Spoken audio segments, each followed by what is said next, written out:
Duterte, nagsusulputan din ang iba't ibang saloobin na nanggagaling sa publiko. Nagpaalala naman ang isang eksperto na kailangan kontrolin ng bawat isa ang emosyon pagdating sa usapin ng kinalaman sa politika. Ang detalye sa report ni Ivan Alvarez.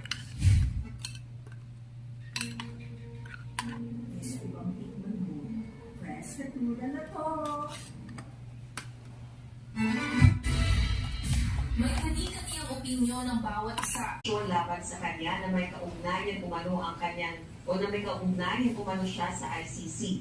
Ayon sa kongresista, wala siyang koneksyon sa ICC at wala din siya sa The Hague, Netherlands. Bago ito, una na itinanggi ng kongresista na hindi niya pagmamayari ang RPC 5219 Gulfstream 6 G550 aircraft.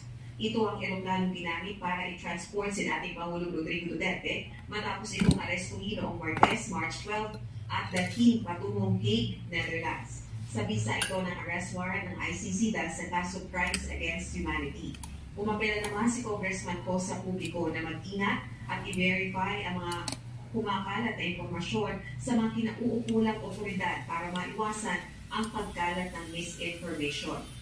Aga naniniwala rin ito si Congressman Elizalde ko na may concerted effort laban sa kanya gayon din sa House of Representatives at sa PBBM administration upang i-divert umano ang atensyon ng publiko sa mga kailangang issue na dapat pagtuunan ng pansin ng mga taong bayan. Balik sa iyo.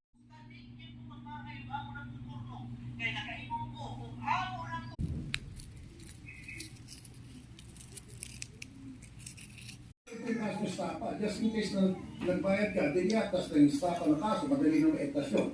Tuloy pa ng kaso. Para kung ikaw ay hindi